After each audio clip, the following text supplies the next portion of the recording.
we're going to launch a community. Who cares? Everyone's got so much going on in their life. Nobody needs another outlet.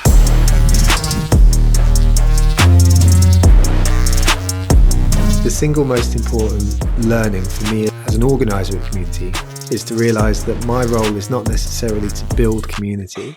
My role is to set a culture. I feel the way you look at community is idealistic. Let me take the pragmatic point of view. Because as a person who is responsible for driving the growth for the business, I need to do things that are effective. I think a lot of corporates, when they speak about the word community, what they're really speaking about is a sales channel, but that's okay. I don't advocate against community being a valuable exercise, but what I do advocate for is folks being able to give the community the time, the space, the freedom that it needs to be able to grow. The Marketing Meetup in its current form, 190 events, 250,000 people following on the socials, 50,000 folks in the community. We started seeing our momentum after 3 years. You are managing to draw pretty significant audiences to every even online event. How is that? The most crucial element is something that we've encapsulated down into 10 magic moments. If you get these 10 moments right, then you're running a TMM event. You know my next question, right? What are the 10 magic moments? So Hrefs Podcast. So I wanted to start with a few quick facts about the Marketing Meetup, the community that you are well known for. So correct me if I'm wrong on anything, but it is 8 years in the making at this point. You have over 30,000 newsletter subscribers, over 50,000 marketers in the community, and this year you're going to do almost 200 events around the world. That's right. Yeah. So everything seems correct. So these are pretty impressive numbers. I'm jealous as someone whose audience is marketers as well. And kind of the first question might sound a little bit of odd, but I still want to know, you do know a little bit about Hrefs, who we are and such. Yeah. Do you think we have a community? Oh, that's a good question. Yes, I do, because I've seen it in action. And it's really interesting because I remember Hrefs tagging the Marketing Meetup in a blog post around the best communities in the world for marketers or something like that. And it was interesting in that moment because the next day I saw a bunch of activity from people I'd never met before, sort of getting in touch and sort of saying, tell me about the Marketing Meetup, et cetera, et cetera. And what in that moment I saw like a mobilization of people who were digesting your content, taking it in, and clearly resonated with it to the point of acting upon it. Now, that's not the traditional definition of community in my mind, in the sense that a community, when it's best formed, is folks who are interacting with one another aside from that middle point. And so, Hrefs folks organizing themselves around Hrefs, or Hrefs being the central point and providing an opportunity for that. But what you see with Hrefs is you've got your conference, you've got your blog, you see people speaking about what you're doing on LinkedIn. When I was on X, I saw people speaking about it and organizing themselves around it there. And so, yeah, I think Hrefs, whether or not it's the headline community or whether you consider it part of the SEO community, I think there is either a whole community or a subsection community around Hrefs for sure. So you touched upon the question that I had further in the conversation, not too far, so no worries. What is a community? So the thing is, the reason I'm asking the question about Hrefs is because a few years ago, we quite deliberately tried to, build, improve, enlarge our community, whether we had it or not, because I'm struggle to pick which word is correct. Maybe we had it and we tried to improve it, strengthen it, or maybe we didn't have it and we tried to create it. And Michelle, the podcast producer who has been helping me book this interview with you in the first place, she was hired to Ahrefs as a community manager. But both of us as a team, I can speak for myself, I think we failed to build a community. And at a certain point, me and Michelle, we were even trying to codify what is a community. Because we started when Michelle came on board, we had a Facebook group. And at some point, this Facebook group was pretty active. We had like 16,000 people in this Facebook group. And some other people were posting stuff, other people were replying. I was posting some announcements, some things, people were interacting with me.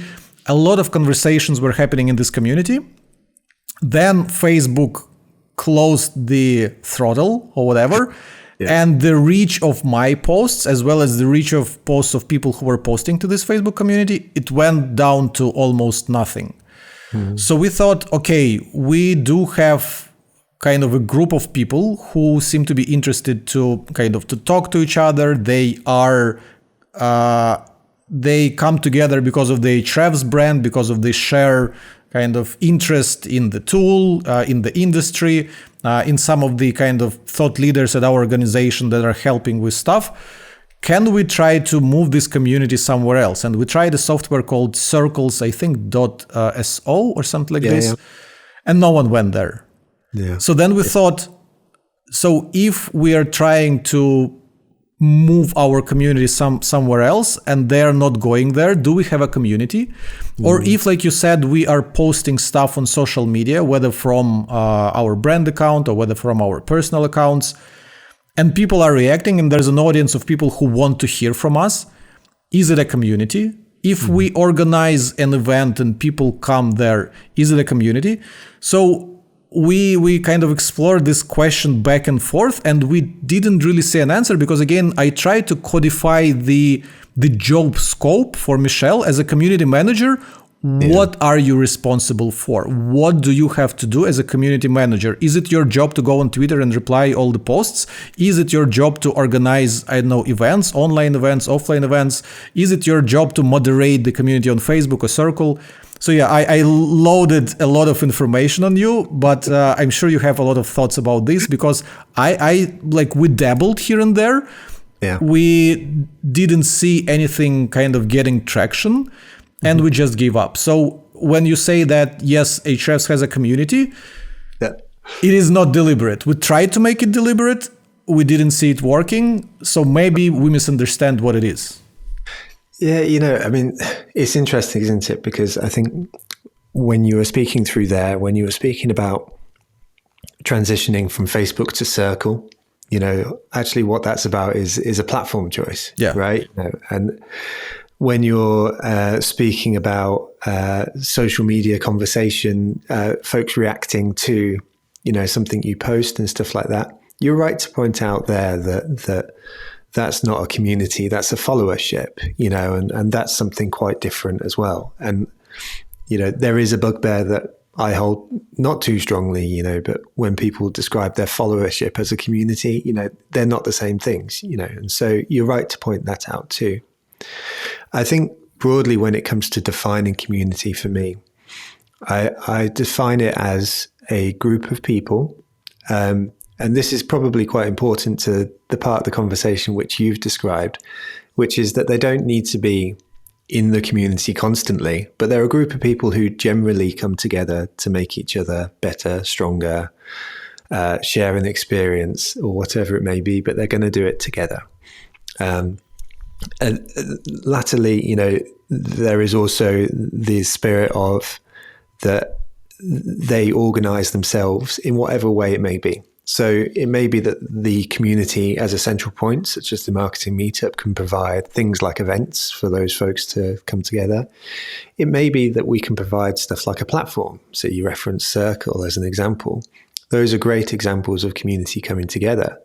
But actually, the reason why I choose to say that Hrefs does have a community is regardless of the stuff that you are doing, people are still speaking with one another about Hrefs. They're still looking to make each other better at the platform. They're still looking to help each other with the SEO efforts and so on and so forth. And what this means really is that, you may have a community, but you just don't own the community. You are part of it, whether you like it or not. And I think that's probably been a really strong part of how we've grown the Marketing Meetup as well. We do provide these central points for folks to come together, to learn, to grow, to support one another. But we've also had a really strong sense that we don't own these folks. They're not ours. The community is theirs. And so you've probably got a more pure example of community in one way than we do in a way, because you've got a group of people who are gravitating around the product, whether you like it or not, and whatever you do. And the last thing I'll say on that is, like, when we speak about that transition from the Facebook group to the Circle group and stuff like that, community comes in so many forms, and people will drift in and drift out. And I think there's an acceptance that, like, a community will serve people for a certain period of time in their life, and then it may not. And so the strength of those bonds will vary wildly. We speak about those 50,000 folks in the community, and there will be circles upon circles of different levels of relationship with the Marketing Meetup. And there's a lot of acceptance and a lot of sort of like feeling very cool about that, because we don't own them. The community owns the community, and that's what it's all about. Let's discuss the difference between the community sort of as a product in itself, which is what you have, and the community as kind of not a spin-off. I'm struggling to pick the right words for it, but kind of the branch of a business for whatever reason. Do you see that a lot of businesses in the tech space or whatnot want to create communities? I think people want to gravitate around the word community. They would like to have a spirit of community. But I think what most people in reality would like is a new sales channel. And those things are quite different. And it's not to say that community can't be valuable in a commercial sense. But the magic of what happens in community is based around opportunity. And opportunity comes in so many forms, whether that's new businesses, new connections, new knowledge, new commercial outcomes, whatever they may be. Some stuff that you'll never put on a spreadsheet. And so when folks come to me occasionally and say, we'd like to build a community, the question is, do you really want to put effort into the next 3 to 4 years, potentially without seeing a spreadsheet, with, here's the £1 million that we've generated over these last 3 or 4 years? Do you have the appetite to do that? Because if you don't, then building a sales channel, there's no shame in that. In fact, there's a lot of pride to be taken in generating a lot of profit from something and missing out on those opportunities from community. So I think a lot of corporates, when they speak about the word community, what they're really speaking about is a sales channel. But that's okay. However, if you'd like to build a community, I think it's entirely possible. There's examples of self-organizing groups around, Harley Davidson or Microsoft with their MVP program. Hrefs, I'd say, as an example, where folks have gravitated to these platforms, these central points, these experiences, and they're sharing this together. And those are examples of community.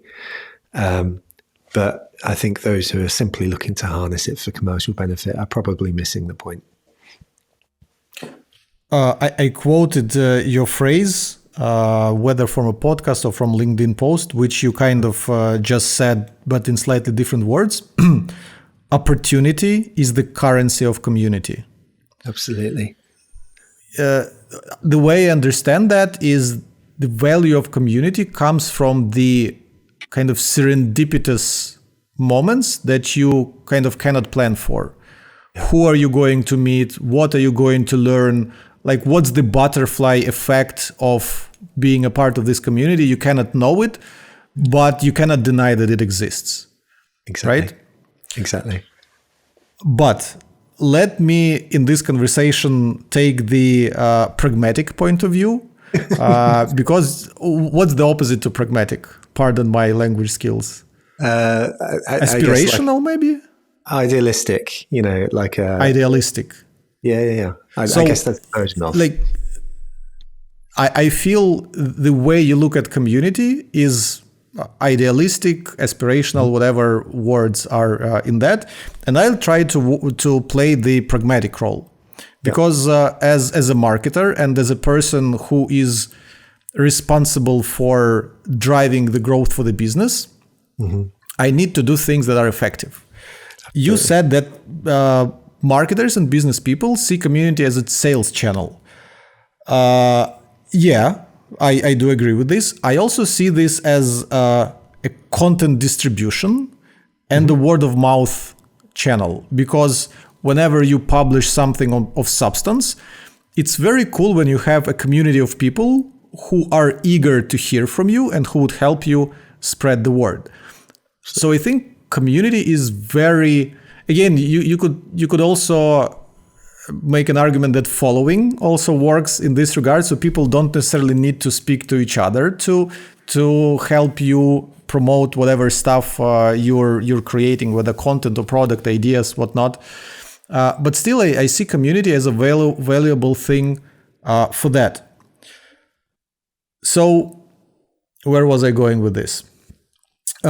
So if a marketer wanted to create a community and they go to their boss, I don't think they can use idealistic, aspirational things and talk about the butterfly effect of the community. They need to prove how the community is going to help the business. What would you advise this marketer to do in this situation, or would you just advise to not build a community? I think primarily it will come down to, there's two arguments, right? And I think you've just made one of them, which is if you have an eager group of people who are willing to engage with your content and amplify your message, that is beyond wonderful. And the difficulty in that is the same as a social media manager will encounter when they're building a following on social media, which is, hey, look, we've got a bunch of engagement, but is that going to return sales? And that's the conversation that will typically happen, in so many marketing organizations, or in any organization. Great, we got 1 million likes today. What was the sale on that? And so there has to be a sophistication or an acceptance or a belief in an organization that this engagement is going to turn into sales. And maybe that's proven out by the data. Maybe that's proven by the marketer with some sophisticated attribution model. But at the end of the day, there needs to be a belief that it is going to work on that level, that the community will be able to not only engage, but also deliver some elements of results. The second thing which is important here, which is I don't think the problem is so much with advising people to build community or not. I think the difficulty often comes in the way that most businesses are built, which is that most businesses are built for the next quarter or the next half or sometimes the next year. And what I can speak from experience is that the Marketing Meetup in its current form, 190 events, 250,000 people following on the socials, 50,000 folks in the community, is that really we started seeing our momentum after 3 years. and it was 3 years of effort, and it was 3 years of not making a huge amount of profit. And it was 3 years of not seeking, those financial returns initially. And so I don't advocate against community being a valuable exercise, but what I do advocate for is folks being able to give the community the time, the space, the freedom that it needs to be able to grow. And if you can do those things, then you build something wonderful. But there needs to be some patience, because at the end of the day, these are human relationships that we're speaking about here. We're speaking about people sort of choosing to engage with something. And so, your question was, if I'm a marketing manager sat in an organization and I want to convince my boss, that we should invest in community, then I would probably be using your angles, stuff like folks will resonate with our content more. People will go through the funnel because they'll start with awareness. There'll be some advocacy from the community. We'll bring in other people. We get an eager audience. We get a buzz around it. We have a conversation. And then over the course of time, we build something where folks eventually purchase from us. The question is whether there's an appetite within the organization to give that the space, the freedom, the time that it needs to be able to give generously, to be able to share, and to be able to grow together. And that is a question that, like, if the answer is no, again, that's fine. There's no pressure on these things. Go on a more short-term tactics thing, because that's what your organization needs. But if you have the appetite to do it, then give it the space, give it what it needs, and then over the course of time, you'll see the results. Okay, let's say that a given marketer managed to persuade their boss to invest in a community, and their boss agreed that it's a long-time investment. As many things, to be honest. People say that SEO takes a lot of time to pick up. YouTube takes a lot of time to pick up, because you need to build a backlog of videos, and your channel would start to get recommended, and you build following over time. So I don't see community as an outlier in that sense, because many marketing channels, whether or not we want to call a community a marketing channel, they take time to build up. But let's say that in a given company, a bunch of marketers decided, yes, we're going for it. We're going to start the community. Kind of two questions. Yeah. Where do they start, and what are the building blocks of a community? Nice. I love that question, Tim. Thank you.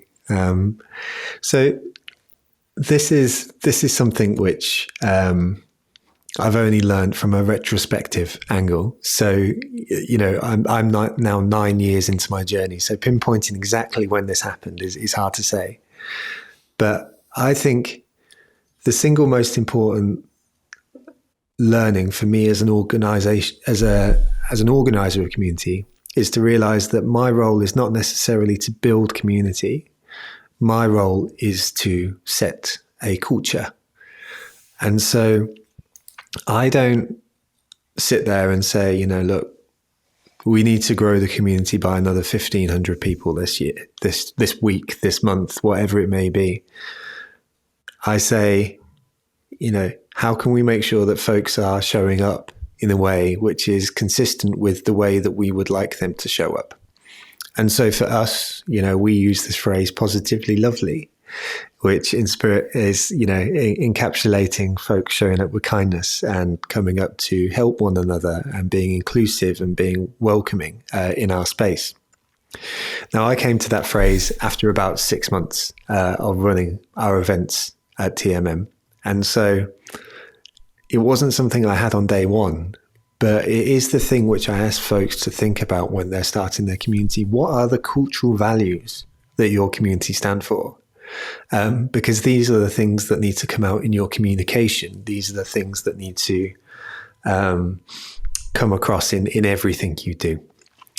The second thing which I'd encourage folks to think about with your community is, what's the story? And so for me, when I started the Marketing Meetup, I was a lonely marketer, and I didn't have anywhere where I could really turn. And the networking events I was attending tended to judge people by their budgets or their job titles rather than people's character. And I've told a version of that story maybe 1 billion times by this point. But that foundation story is so, so important because I think there becomes an emotional reason to get involved in the community. There becomes an emotional reason for the reasons you are doing what you are doing. And so all of a sudden, your stuff has context and purpose behind it. And so nailing that story rather than just saying, we're going to launch a community. Who cares? Everyone's got so much going on in their life. Nobody needs another outlet. Nobody needs more information. But if there is an emotional resonance to why this community exists, then I think it starts to do something meaningful.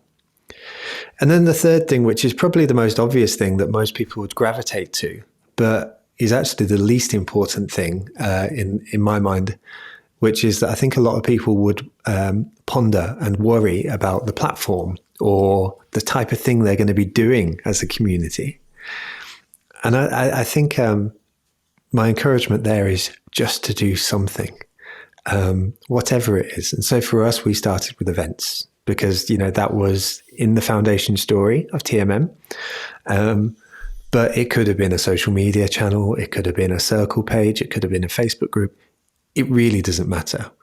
To do something, I think is a really strong point of encouragement here, which is just like, give it a go. And if it doesn't work, you can try something else. But really, these are the tactics. These are the tactics of community rather than the broader strategy. It's not the reason for being. So 3 things there. Set your culture, know your story, and then just do something. And from that point forwards, you can start building. My pragmatic mind, my pragmatic brain finds it very challenging to wrap my head around those things. I did note your quote, don't build a community, build a culture. I wanted to go into it, but you beat me to the punch, which is very cool. Seems like we're on the same page where this conversation is going. And I have to compliment you on the story as you were telling the story of how you came to a marketing event and it was about titles and budgets and not kind of human connections. I love the consistency. I love how consistently you're using it, and I do see that it's actually working for you. Plus the positively lovely, the tagline or value or whatever you call it internally, it's very sticky. So the moment I saw it, it resonated with me. And I like when you invited me to do a webinar for your community, I was blown away by how engaged people were and by how nice they were. That blew me away. And don't build a community, build a culture. Still, if I would need to put it into practical terms, like, okay, what does it mean for Ahrefs? What do we need to do to build a culture? What is it? And what's interesting, as we were talking with you about your community, and from what I know about your community and from listening to your past interviews, you always talk about human connections, you talk about supporting each other, you talk about being good to each other, lifting each other up, like we're all in this together, blah, blah, blah, blah, blah, blah. And they never hear you talking that you learn a lot of marketing knowledge, you become top 1% marketer in the world. We teach you all the latest strategies. And there are kind of, courses or educational platforms who position themselves this way, kind of come to us. And you, will get a job as a VP marketer level or something. They have this kind of promise. They focus on the, in a way, tangible skills that you're going to get. Your community is a community for marketers, but it doesn't focus on kind of hard skills or even soft skills. Like I made a note that the Marketing Meetup feels like a therapy group for marketers. And I don't mean this like in any demeaning way. I mean it in a positive way, because before the interview started, we talked with you that many people in the world, ourselves included, have struggles at work specifically. And it's very good to be able to have a group of people who understand you, because they are in a similar position. They meet in similar troubles. So don't build a community, build a culture. Can you codify what your culture is? Or like, did I kind of codify it by just explaining what your community is about? And for example, if I were to come to you and say, Joe, can you help me figure out if we have the sprouts of culture for a community at Ahrefs? Where do I look for them? Oh, I love that last bit. That last question is bang on. Like, where do you look for them? You look for them in. So first things first. Let's address when you were speaking about the therapy for marketers point, which is that you're probably right.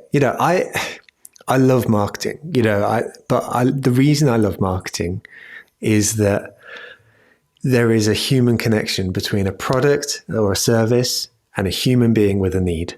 And somewhere in the middle, we as marketers communicate that we have a solution to a need which is somehow going to improve the life of a human being on the other end. And whether that's a little fist bump moment, with someone's boss when they can prove finally that their work is working, or whether it's a celebration because you've hit that next financial milestone or whatever it is. There is something fantastic about marketing when it works that provides a very human moment. And honestly, I don't get excited about, like the latest AI advancement or whatever it is. That's a tool of my trade. But where I am getting to is a human reaction at the end. And so the Marketing Meetup for me is very much a vehicle, for that human experience. And so that is our positioning. And you could absolutely position it on something else. As you rightly point out, be in the top 1%, become a VP, whatever it is. But if you are passionate about that, there is probably a story there, which is, 5 years ago, I wanted nothing more than to be a VP of marketing. And in 3 years, I achieved that. And for the past 2 years, I have been a VP of marketing. And now I want to help you do the same.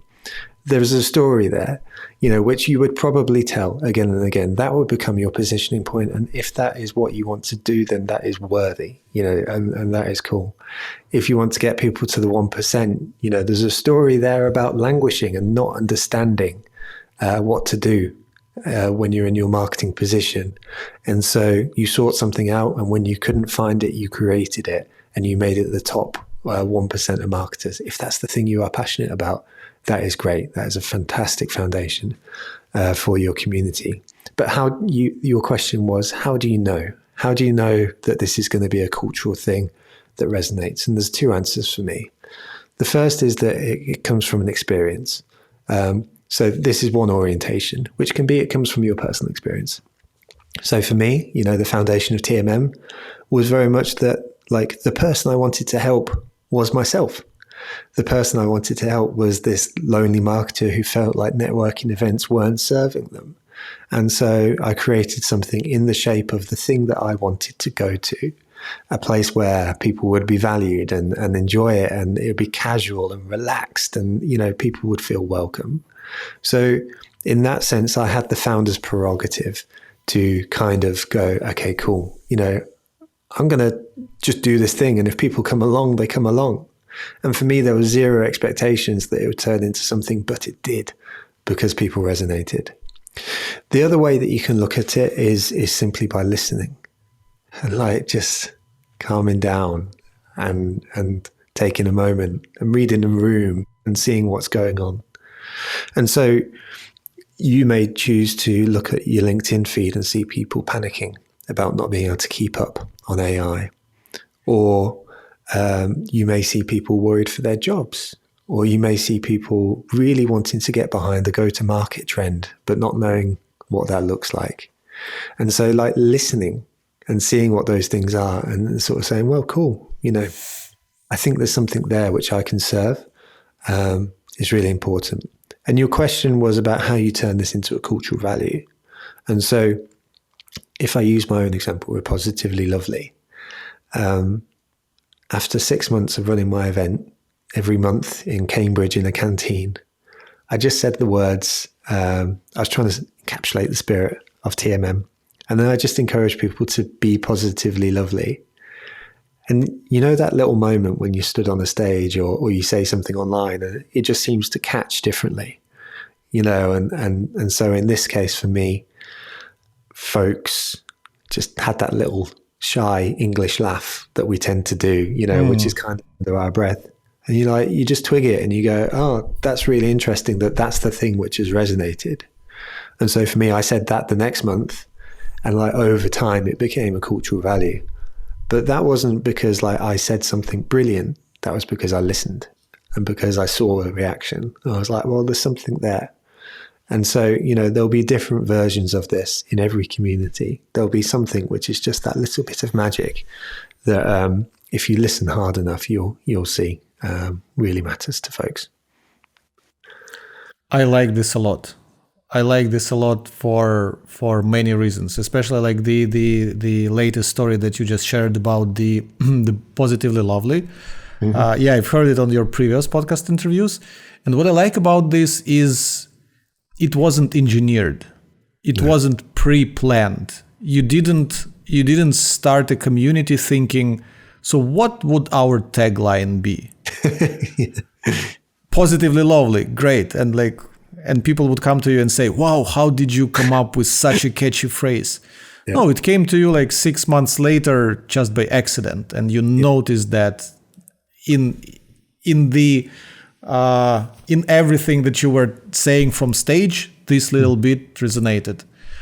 This is very cool. And I also like how genuine it is that you simply pursued something you believed in and something you wanted to change. You wanted to create something for yourself in the first place.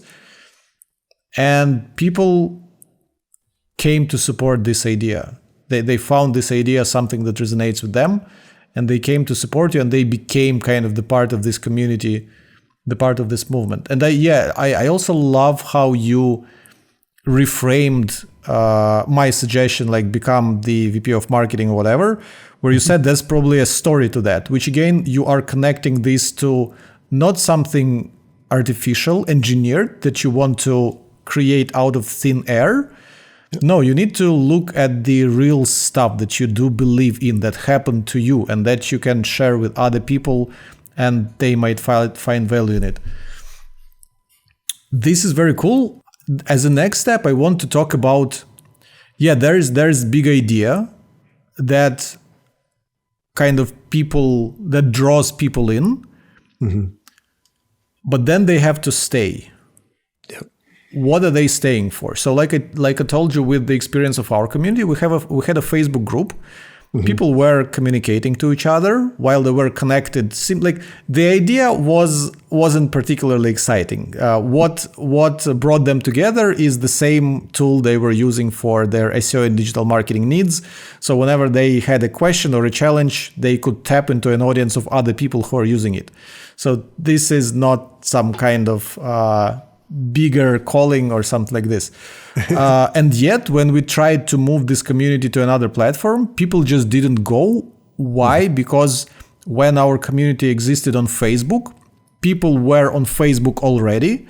So when they saw it appear in their feed, the power of our community culture, community idea was big enough for those people to care to reply to messages of other people and kind of participate in this community. But as soon as we made people do a bit of extra effort to go and log into other place, we understood that there's not enough reason for them to do it. So you would open the community for what? To see what questions other people are asking and to help them with those questions? that's a lot of effort if you deliberately go there. So we figured we need to draw people to this community with something kind of exclusive that is still kind of in line what like somehow related to our brand, to our platform, to our product. We tried publishing some kind of gated content for our community only. But when we analyzed the pros and cons of gating our content just for, 500 or 1,000 people who will go to our community, compared to just releasing it for free, this is actually how this podcast started. I started doing those interviews as exclusive for our community only. Kind of in a way inspired by what you were doing. I was bringing guests in. I was also taking questions from the audience. It didn't fly. That wasn't enough reason to make people go to this community. But you are managing to draw pretty significant audiences to every even online event. Why people drop, and like you do live events. So people drop whatever they are doing, and instead of listening to Ahrefs podcast, they go and participate in your webinar. Yeah. How is that? I don't think there's a single answer. I struggle with this as well. So like I'm not coming here as like an oracle or a guru of community with all the answers. Oh, that's a shame. That's a shame. I really struggle with it. So we, right now we're planning like a paid community offering, that would sit as part of the Marketing Meetup, but with with a fairly similar promise, right? Exclusive content that is, there for members to digest. And we've probably been going back and forth on this for maybe 2 years now, because like that thing about asking folks, so we've been looking at Circle as a platform as well, but asking them to do something outside of their day-to-day. Despite the strength of our community, I'm probably more in favor of like a WhatsApp channel or something like that, because that would be somewhere where folks are naturally day to day anyway, and they're kind of hanging out. And so the magic trick that we've had, and it's a really crappy answer for folks listening in, is that I think we just caught things at the right time, in the right moment, with our online events, as an example. So with our webinars, we only kicked those off because COVID happened. We were chasing our tails, running around the country. And by we, I mean me and my co-founder more than anything, running events in 5, 6, 7, 8 locations around England every month. And that was completely unsustainable. But then COVID happened, and we started our webinar program. And I probably had my most bolshy week where I was sort of like, screw it, what's the worst that's going to happen? And so I got in touch with a group of people who I had no right to get in touch with. And they said yes to being part of our webinar program. And the momentum from that 1 week in March 2020 is the type of thing that has carried us through to today. And so I think there is something in that which is replicable, which is there is the consistency. And so to give an example, I remember standing outside of our London event, maybe in 2018 or something like that. And we hosted our events for free on meetup.com at that point. And so like 100 people signed up to come to this event. And then 15 people came. And like, I remember standing outside in the cold, like 10 minutes after the event was supposed to have started, the talk should have started, thinking, where is everyone? And the flip on this is 5 years later, or 7 years later even, by continuing, we now have 300 people on the wait list for our events, and they're paid events where people show up and they actually show up. And so there's probably the biggest lesson there is consistency. There is good timing. There is platform choice, et cetera, et cetera. But sometimes it's about capturing the spirit and rolling with it when you can. I don't know whether that answers your question directly though, Tim. So like if there's a better way to answer it, then I'd love to be able to do that for you. That gives a lot of food for thought. And I do understand that many of the questions that I ask don't necessarily have a direct answer. Yeah. But rather, when you share some experiences and how you think about it, it is really helpful. So, yeah, I accept this as an answer. Okay. Thank you. In that regard, again, back to the conversation about what creates a community, what draws people, whether together or to a certain platform, and makes them want to spend their time on it. Yeah. What I've noticed, and again, communities have existed ever since the internet existed. I remember that back in my hometown in Ukraine, I started a community for drum and bass lovers. For those who don't know, this is the style of electronic music. And there were a few different communities in our hometown, and they existed in the form of online forums. And as I tried to get this online forum off the ground, I kind of noticed the same. And especially when you launch a brand new forum, it's a chicken and egg problem, because people go there and there's nothing. It's empty. No one is talking there. So you as a founder have to create conversation. So I was incredibly active. I was almost talking to myself in every thread and adding comments to my comments to create a vision of that's something happening.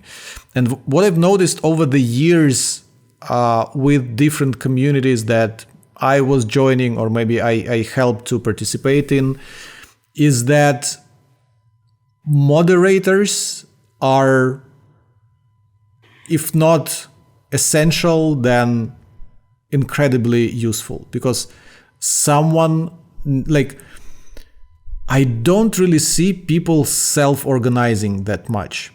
Someone, some kind of leader has to set the agenda, has to give topics to discuss, has to come up with ways and ideas of how to bring people together or how to get them interested.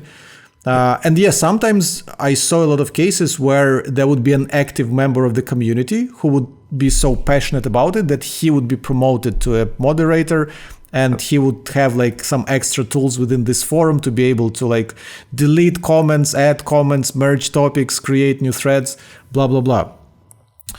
And in that vein, I want to like switch gears just a little bit and go from discussing the moderators to leaders of the community, because you are the face of your community. And for example, I look at the community of Dave Gerhardt, Exit 5 it is called, right? Yeah. For me, it seems it is very much driven by him. Like I joined his community a couple of years ago, also during COVID probably, when there was suddenly a lot of time on my hands. And I didn't see as much communication between people at that time. I'm not sure how it is today, as I saw communication between him and people. He would suggest different threads, different topics, people would jump in and discuss. But as soon as he would stop posting it, and I'm not saying he did, I'm just hypothesizing, it would die off. So kind of like a tricky question in that vein, would your community exist without you? Love that. I can give with evidence that it would.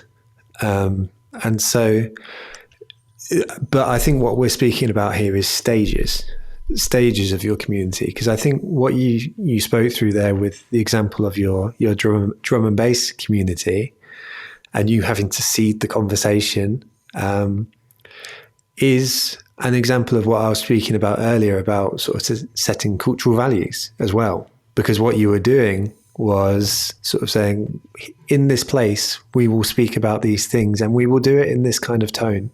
So you were setting a leadership role, you were taking that and you were setting cultural expectations, whether you knew it or not. There is also a very pragmatic thing which you were doing, which was building momentum, and so you were creating conversation where there wouldn't have been one before. And that is really, really important in those beginning stages, and continues to be important throughout the journey and the experience. If we look to each of our respective community organizers, so we've got about 30 locations running across the UK. The events wouldn't happen without them. It's not like the community would show up on a Tuesday night at a random place at a random time, unless someone had put their hand up and sort of said, this is when we're going to meet, and this is where we're going to meet, and this is the agenda. So you absolutely need to maintain those things. But the crux of your question was like, would these things exist without me? Me personally. Yeah, let me quickly interrupt you and reiterate. Back to your quote, don't build a community, build a culture. Yeah. So once you've built this culture, yes, would culture kind of live without you, continue living? I think so. And so the example that we've got is with our Facebook group, for example. So there's about 6,000 folks in our Facebook group. And I haven't been in Facebook for about 2 years. I just stopped using it as a platform, really. I try to avoid as much social media as I possibly can. It was interesting. I ended up in there a couple of days ago, and just looking at the stats, we had like nearly 200 posts from that little Facebook group over the past year. And actually going through the posts, they weren't spam. It wasn't like this was people advertising their product. Folks were continuing to engage in the spirit of the Marketing Meetup, and they're just taking it upon themselves. And I think this is part of one of the decisions that we made earlier on. So when we first started that Facebook group, I had to physically approve every post that went in, and so every post, I saw it. But I made a decision maybe after 2 years of the group, and I just put a post in sort of saying, look, you're all adults here. You can all have a conversation. So we're removing this option. And as I say, I literally haven't been in for a couple of years now. And, visiting that experience, then I think it was just proof to me that these things can exist without me. Now, as I say, there's the caveat there. These things work in stages. So yes, I think TMM needed me to start off with. But like my biggest objective as part of TMM is to not make myself the middle of it. I'm happy to be the face. I'm happy to be an ambassador. I'm happy to provide content. I'm happy to speak about these things. But community in its purest form should be one where it is a we, not an I. And I don't need that for myself. I don't need it to be about me. And I truly think that, like, if you can set that cultural value, I'm very accepting of the idea that there has to be leaders within the community, but I don't think there has to be a leader. I think there can be so many. And like one last story, which made me laugh. I'm not sure it'll make other people laugh so much. Maybe they'll say I'm doing a terrible job.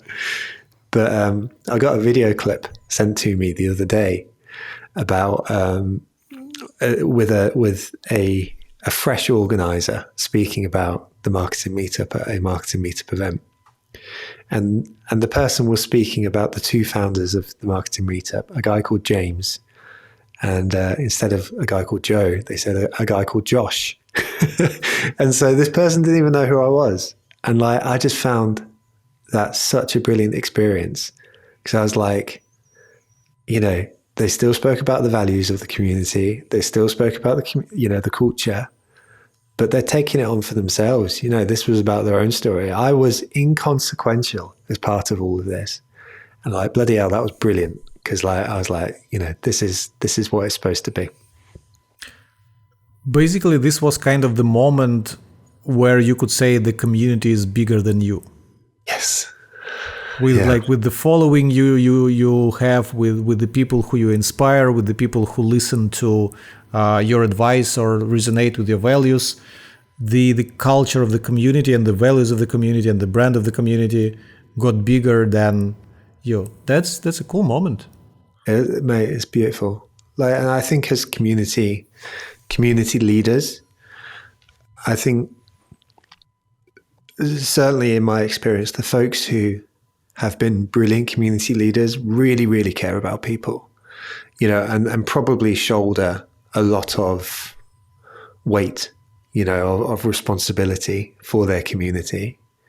And so you're right, it was a cool moment, because for me that was like, not a liberation from it because I love it, but certainly this thing exists beyond me, and that's really, really cool for sure.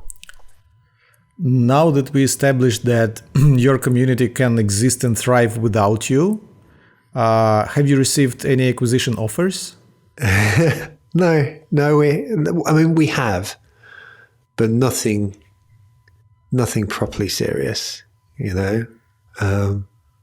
nothing serious. Should we entertain one right now? Let's speak about it, Tim. We can merge the nebulous and I don't know if it exists in Ahrefs community with your very specific the Marketing Meetup community. But no, I'm just kidding. I do think there's something serious and hard here, which is, from what I understand about your approach to marketing, you don't spend a lot of time in the spreadsheets. You're not spending correct me if I'm wrong, because I don't want to sort of portray you to be something you're not. But a lot of it is is this the spirit of what we're supposed to be doing? Are people resonating with it? Do they understand the message we're trying to get across? And I think in so many ways, what makes a great marketer is also what makes a great community leader. It's people caring about people. It's reading the room. It's understanding the stuff that people want, the stuff that people don't want. It's providing them with that, whether that's content or product, and so I think there is a hardness to all of these lessons as well, which is that they can feel very nebulous and impractical, but actually I think in many ways this is how marketing is done right, as much as it is about how community is done right. Yeah, you're pretty spot on when with your assessment that I'm not the spreadsheet and numbers kind of person. Yep. It's a spirit over numbers is what I can kind of distill from your description, and it does resonate with me. I do look at whenever I'm planning some, marketing activity or communication activity, because the word marketing doesn't necessarily always have a good connotation, right? Mm-hmm. So communication activity, I'm always trying to look at it like, if this is how someone communicated it to me, would it be interesting to me? Would it resonate with me? Does it feel fake? Does it feel genuine?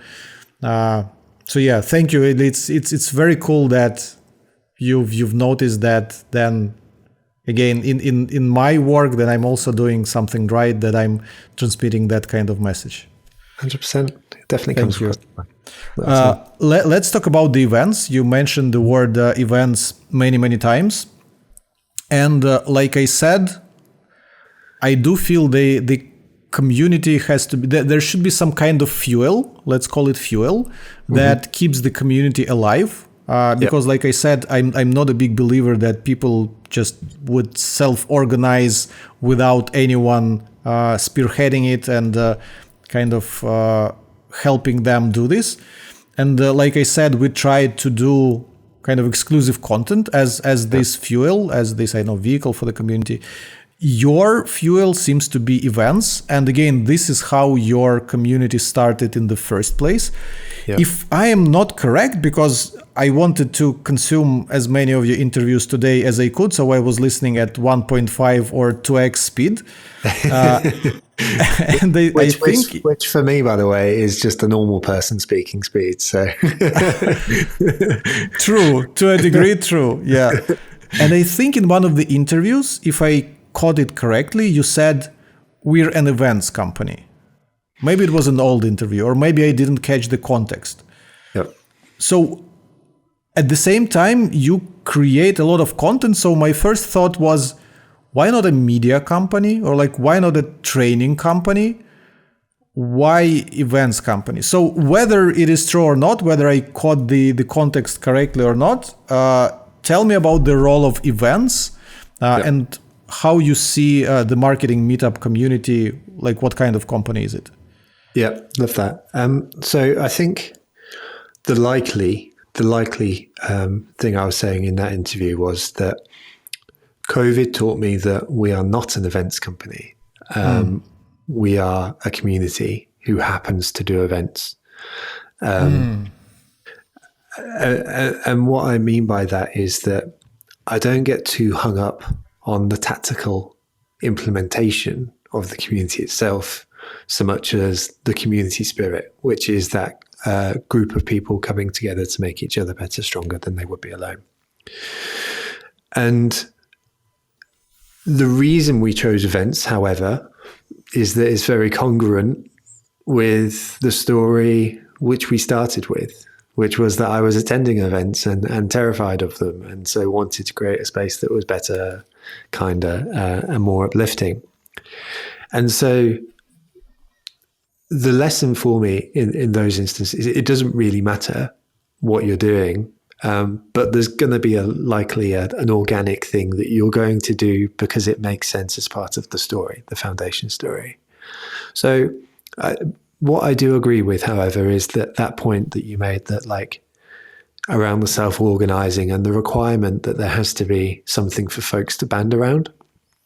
And I do agree with that. And so events has been a great thing for us in that way. And what I specifically mean about that is that I don't expect people to walk around thinking about the Marketing Meetup in every moment of every day. You know, maybe once a month, once every 2 months, maybe every week if they attend our webinars or listen to the podcast, they're engaging with the Marketing Meetup, and then they go around the rest of their day. And so I do agree that there needs to be those peak moments, and I think events is a great way to do that. But I also think there's a lesson around sort of meeting people where they are, which is probably your point around being a media company, in the sense that we have a newsletter that's well read, you know, we have a podcast that's well listened to, we have events, we have webinars, etc., etc. Those are efforts at meeting the community where they are. But very, very principally, we are a community who happens to do events, which seems to be the biggest thing. And then we do some other stuff too, which we hope helps folks out. Now that we've established that you are a community who happens to do events, my question is, where is the huge, ginormous, the Marketing Meetup conference? It's next week. It's actually next week. Yeah, so on the 20th because of March. I was scrolling your LinkedIn feed, and I noticed something that you were saying that there is going to be a conference, and you named some other brand. I don't remember, it started with W.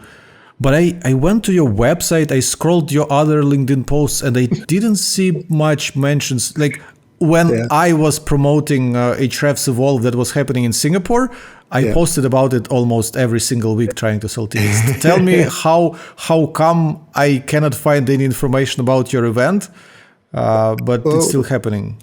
Well, we nearly sold out, I think is the answer. Like we're a week away and we just haven't needed to. So we've primarily promoted things through the newsletter. There hasn't been a mad rush, you know, to sell tickets. It's very much been like, you know, come if you want to, don't if you don't want to. And it's regularly been going into the newsletter, but that's been enough for us at this point. So how big is your conference? It'll be 400 people. So 400 people.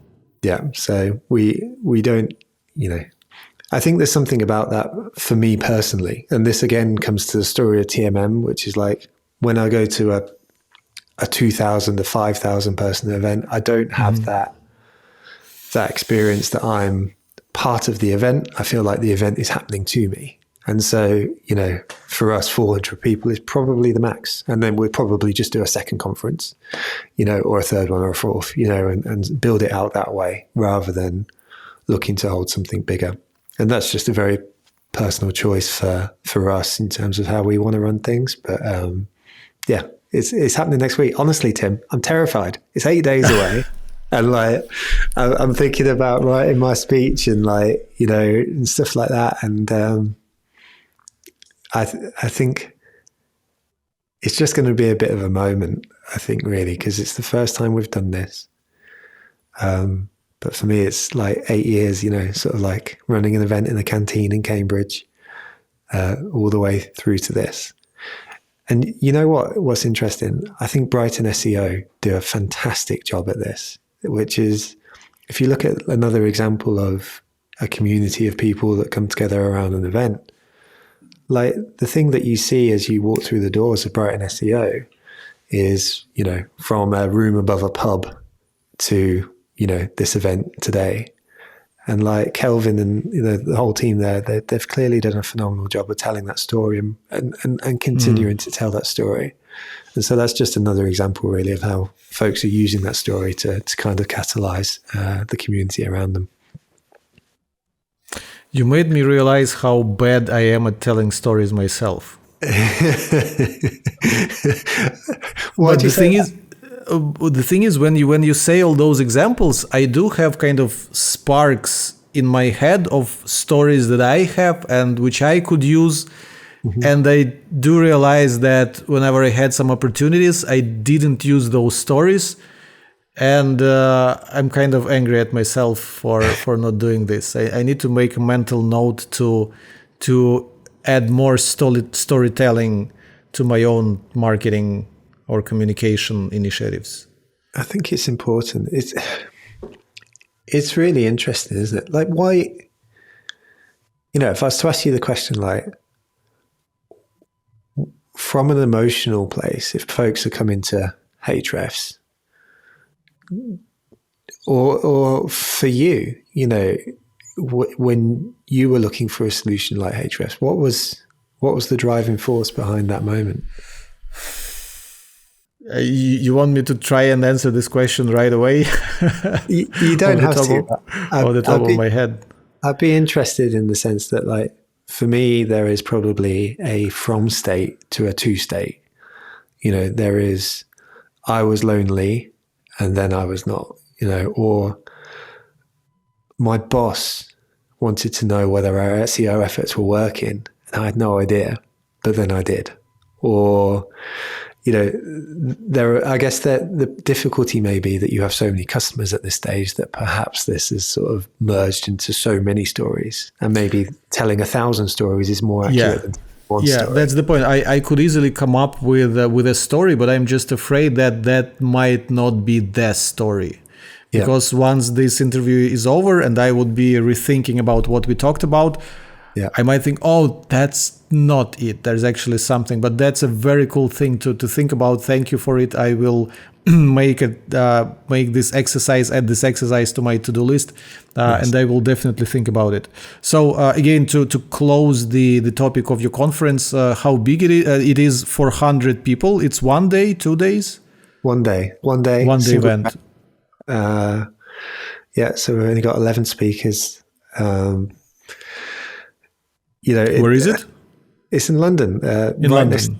Right next to Westminster Abbey. We'll do it again in 2026. So, we've proven the case that it's a valuable thing. So whenever this goes out, if folks want to come, then they should. But it's, we're keeping things simple because I think it's easy to overcomplicate these things sometimes and feel like you need 15 tracks and, everything, whatever, but again, coming back down to the simplicity of the culture, realizing the things that we actually want to do is provide a place where people are going to come together in the right spirit, look after each other, learn, grow. And that doesn't need bells and whistles. That's a very simple human experience. And so we just want to provide a safe space to do that. You're not going to have any exhibition area, are you? We have 6 stands. Okay. But what we've done with every one of these folks is that, and this is probably part of a question around monetizing community, which I know that a lot of folks will have, is that every partner that we've worked with for this event, but for the whole of time with the Marketing Meetup, the question that we ask is, what can you give the community? How can you come and show up in a way which is giving first, and then looking to get the inevitable commercial results that come off the back of it. And so with our stands, every one of them is coming with something which is additive to the event, rather than that kind of horrible gauntlet that people walk, when they have to go past the exhibition stands and kind of, just so they don't get jumped on. So again, that's hopefully a very consistent thing that folks know, that even our partners, even the people that are paying to be there in terms of the sponsorship stuff, they're there to help people. And we're fairly clear on that. And that's why we end up partnering with the folks we do. I would love to read some kind of recap of your event from some of the attendees to see what happened there, or maybe some vlogs. Maybe some people would be recording vlogs from the event. Would be very interesting, because I think you have a very specific approach to everything you do, which is driven by your culture, which we've talked quite a lot about. And I would love to see how did this event come out, because it is driven by your culture. Again, a question in that regard as well. I love the story you told on another podcast interview about the Wix dinner that you have attended during Brighton SEO.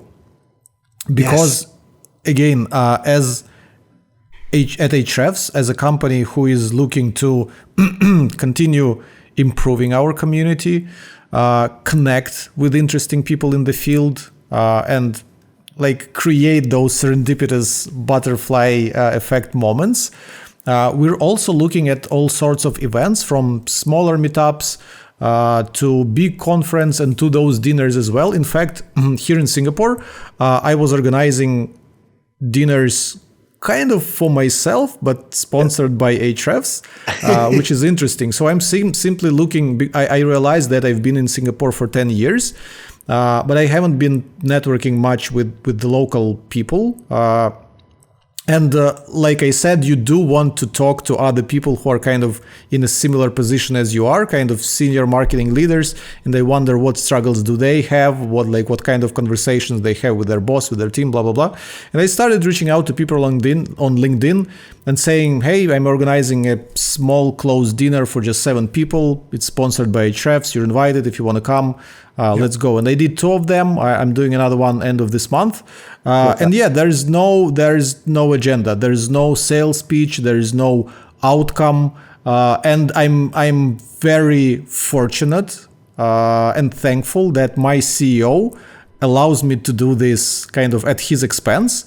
But it already kind of proved its value, because, for example, at one of these events, I met a guy who has experience in a certain field, and then I invited him to have dinner with Dmitry, with our CEO, the 3 of us, and we learned a lot from this guy. So kind of this is an example of a serendipitous moment that you couldn't expect up front. So tell me about this Wix dinner, and why did you feel it was very different, and what does a typical kind of salesy dinner look like? Yeah, love that. By the way, I love that you did that, and I know that you've already highlighted this point, but I think it's so important that you've acknowledged the series of events which led to you having a second dinner, which proved to be valuable.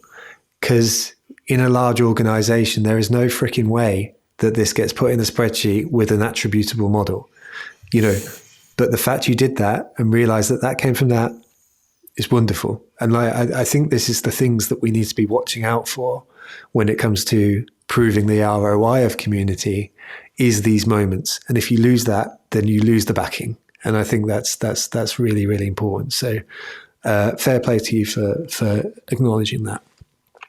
When it came to the Wix dinner, then I have to sing the praises of Crystal Carter, who encapsulated the spirit of that dinner so wonderfully. So Crystal, for those of you who don't know, I know that she's a big part of the SEO community, but you walked into this space and she is just wonderful. You know, she's got this big smile. She's like, "Hey, Joe, you know, like, come on in, you know, have you met this person? You met this person?" You know, and it was just such immediately I felt like I was welcomed in, you know, rather than sort of having this thing happen around me or whatever. There was a human point of contact where someone was just like delighted to see you. I didn't know her all that well at that point, you know, but she was just, you know, sort of so welcoming.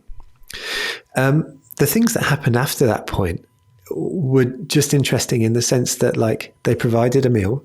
So it was a really nice meal in a really nice restaurant.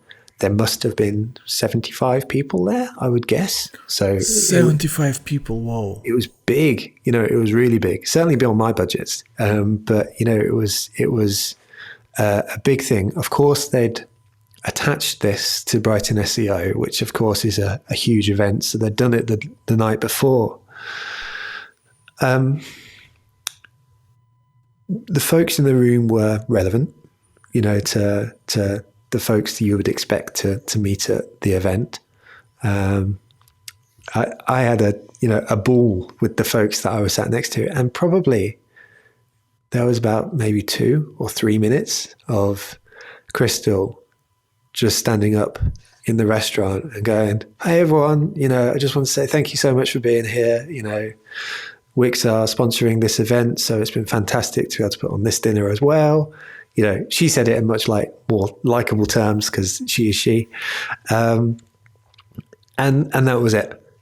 But I walked out of that space, and I've now told that story on a different podcast. I've told it on this one, you know, of advocating for Crystal as much as anything else. But as a byproduct of that, you know, in this case for Wix, which was like, you know, there was an experience which that platform provided, which means that I am now speaking about it to other folks.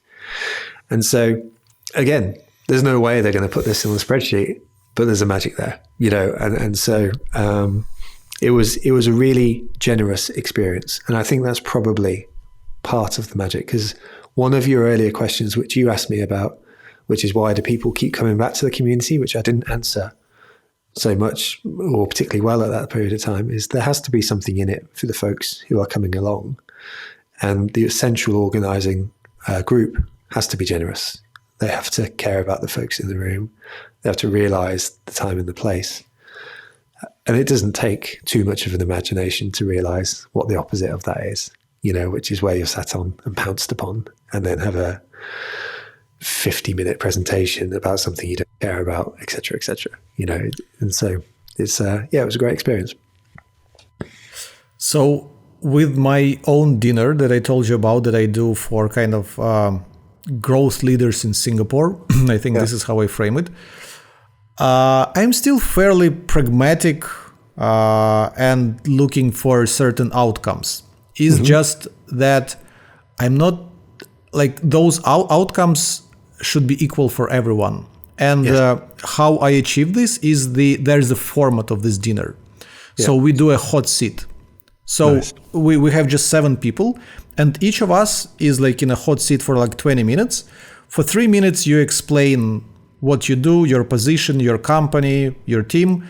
And for the remainder of your 20 minutes, the group is asking you all sorts of questions. Anything they want to learn from you, anything they want to ask, they just like plummet you with questions.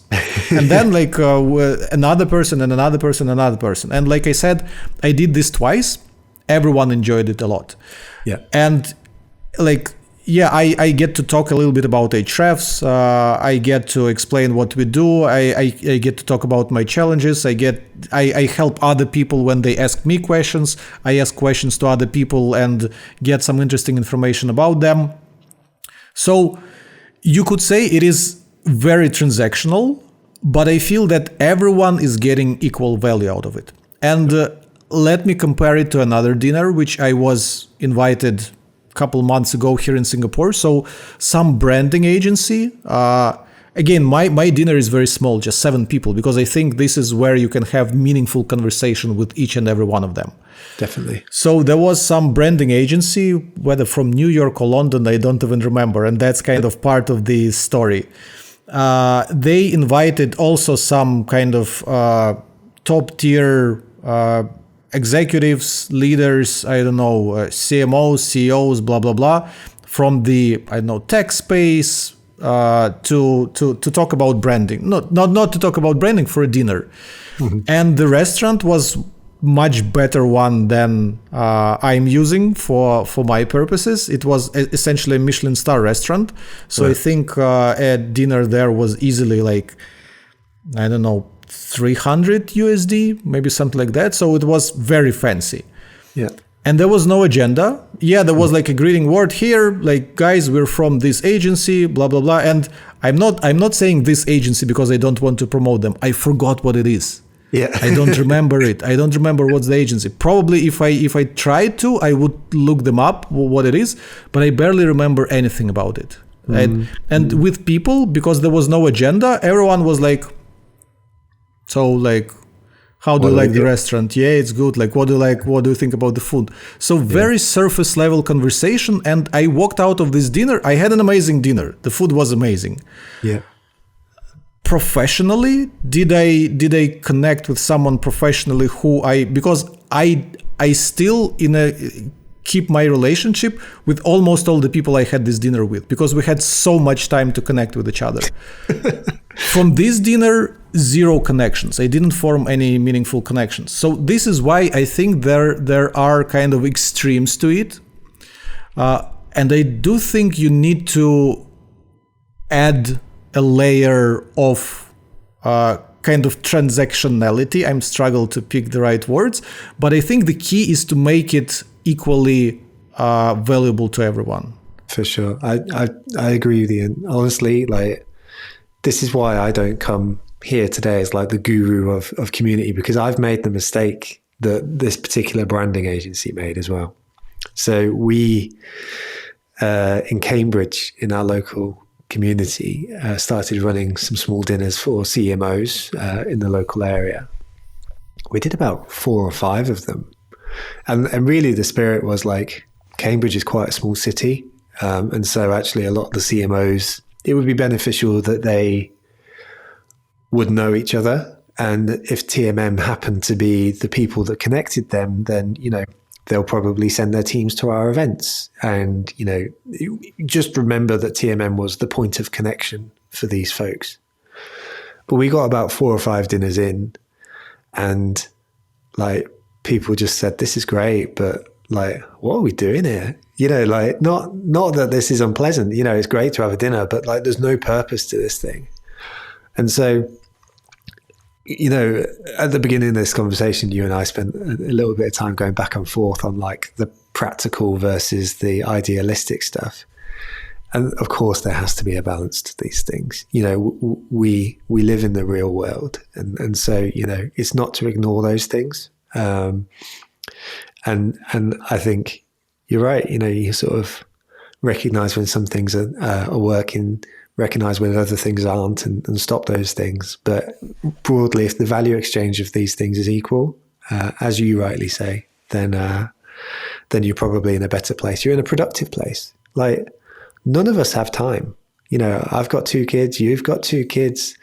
An evening away is a negotiation, not in an unpleasant way, you know, but, you know, life happens for us all. And so, you know, not only is it important that there's value, but there's respect everywhere.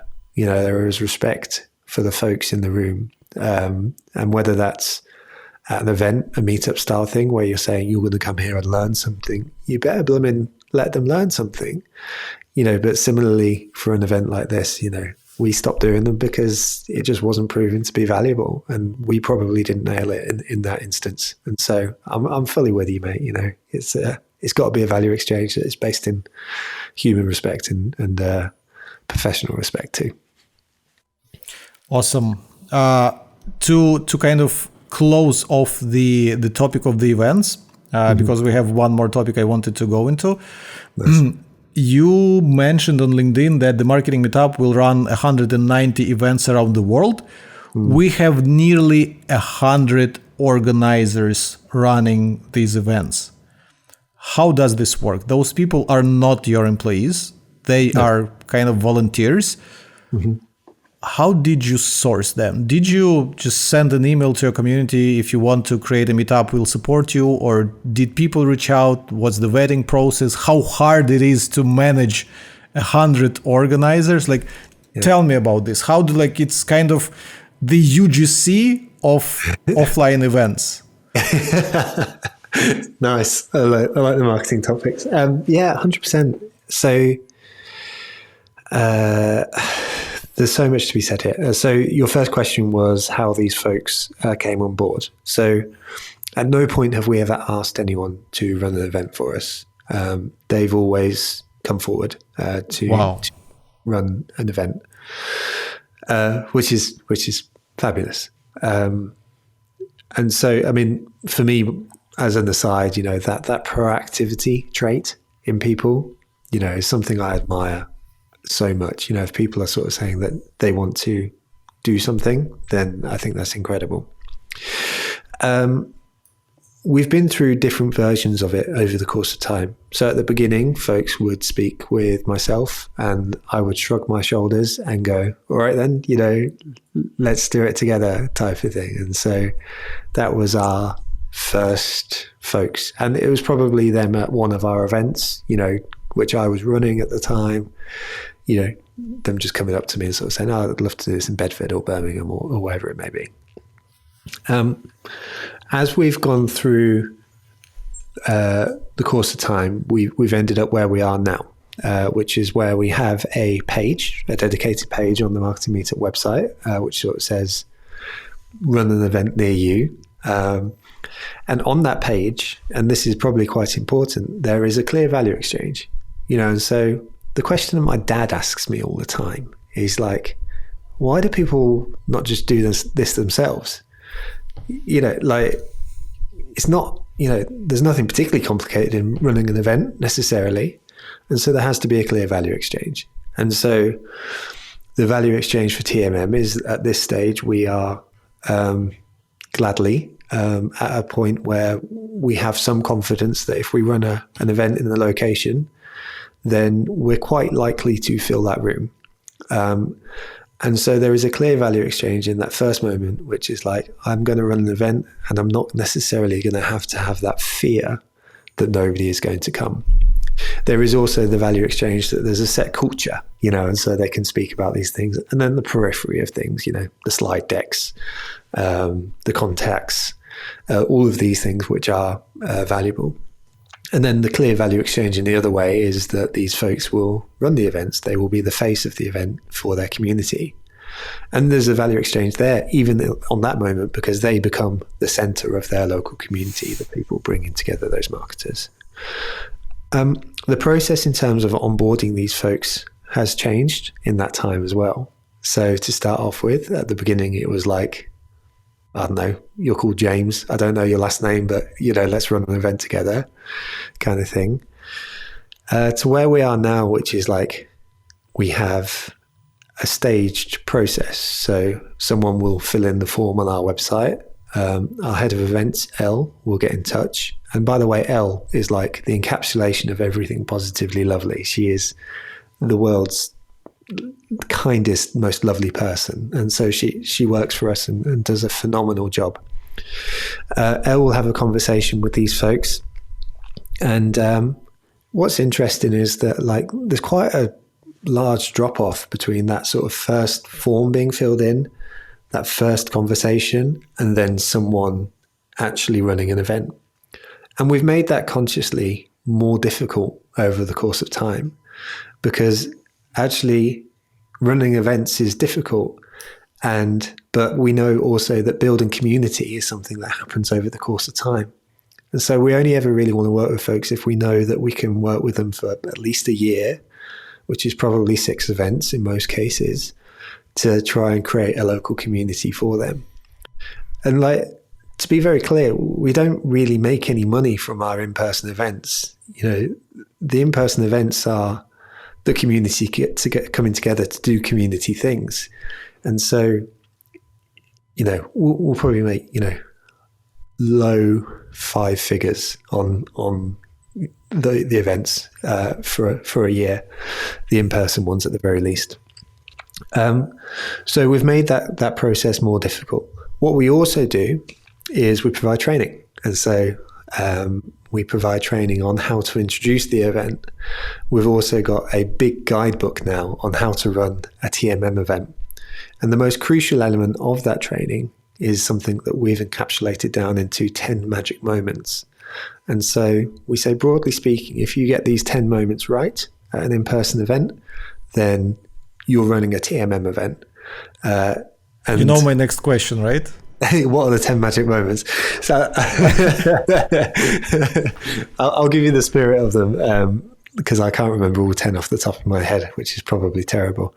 But these 10 magic moments are the things that we train folks on, and so this is specifically pre-event, during event, and post-event. So pre-event, it's stuff like making sure you've practiced your slides before, so what you are going to say to the community. It's stuff like ordering the pizza and beer. It's those kind of things. At the in-person event, it's about the first moment when someone walks into the space. Are they getting a big welcome, a smile? Are they getting walked into the space rather than just sort of pointed in the direction of general networking? Are you looking out for people stood in the corner by themselves and looking to bring them into the conversation rather than just letting them to sort of stand there by themselves if they don't want to be? Is the sponsor announced and spoken about in the right way? We've got these sort of 10 moments, every one of which speak to like the culture, the values, the spirit of TMM, which is you are welcome in this space.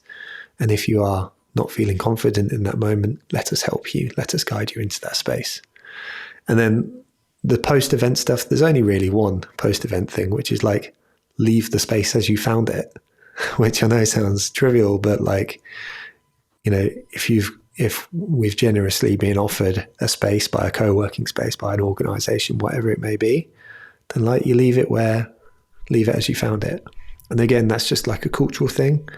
But like, if you get these things right, you run a TMM event. So to sum up the answer, like it's changed. It's changed over the course of time. To start off with, it was super informal. And I wouldn't put too much process. If people want to grow in the same way as we did, like you just got to roll with it. You got to kind of find people you like, people you trust, give them the power, the accountability to run these things.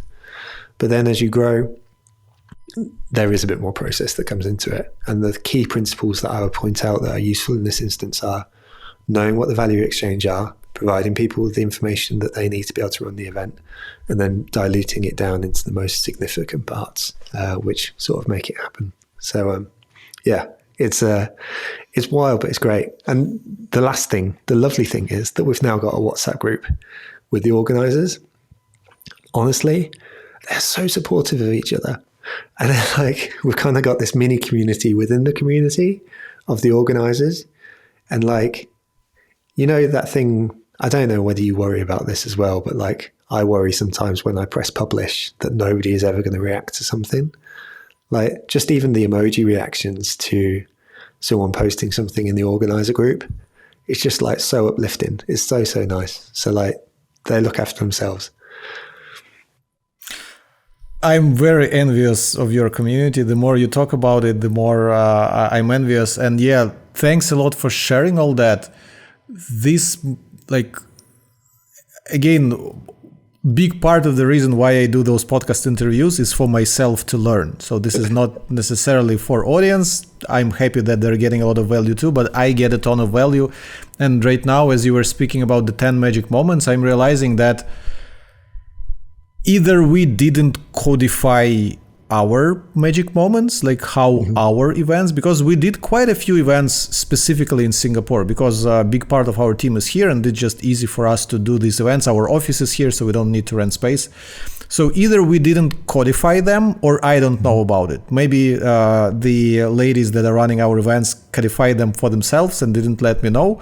But maybe we didn't codify them. And I think it's very cool to be conscious of those things. And yeah, I like what you were saying about just greeting people right at the door. It makes a lot of sense. And I saw our events manager, Sherman, actually doing this. And I complimented her immediately on that. I said, this is very cool that you're greeting people, that you're welcoming them. It's amazing. But we didn't codify it. And I think it does make sense what you're doing, that these are our values, this is what makes our event special, this is what we have to do. And to be honest, this is what would make any event special, to be honest. Feeling welcome is kind of the ultimate goal of the event. You don't go to an event, especially if it's a networking related event, to be ignored. You go there to be welcome. But it all comes together in the full circle, right? In 8 years. It all comes together in 8 years of doing it. It does, but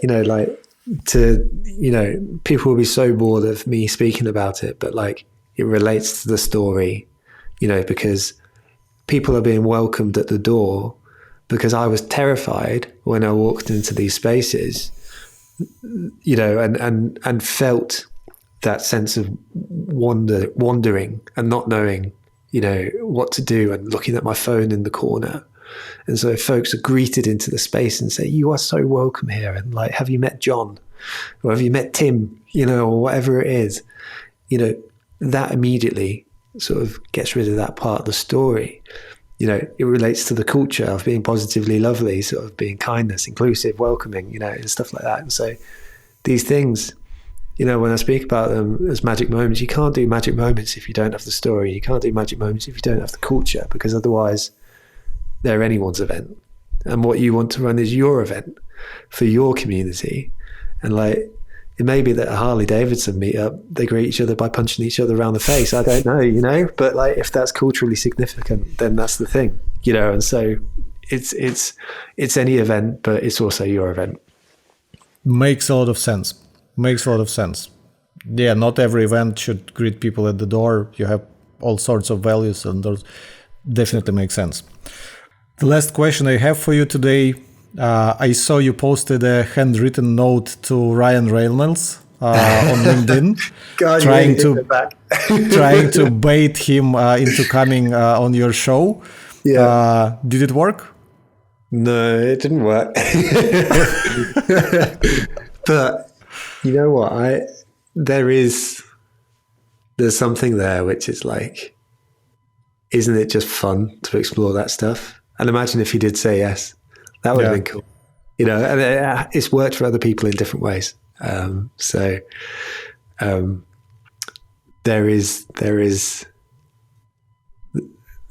a book called The Third Door, which is like, the general spirit of it is, there's an entrance and there's an exit usually to places, but there's usually a third door into these places, one way or another. And I've had conversations with people I would never have expected to have conversations with, just by having a little bit of fun and sort of just trying to find your way into the third door, and realizing you have nothing to lose.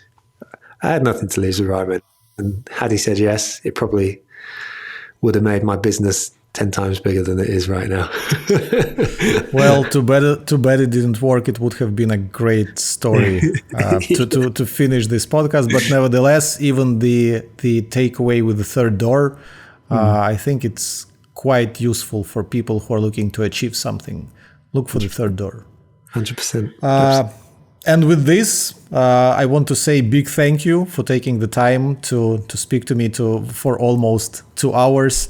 It's been a pleasure. It's been great. I feel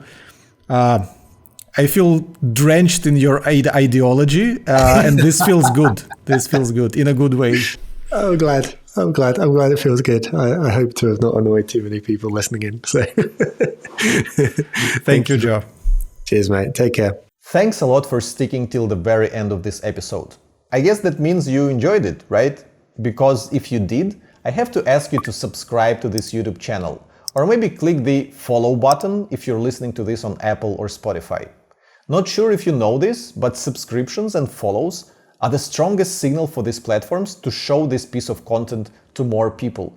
So I would really appreciate it if you would follow and subscribe. Thanks in advance, and I'll see you in the next episode. Bye.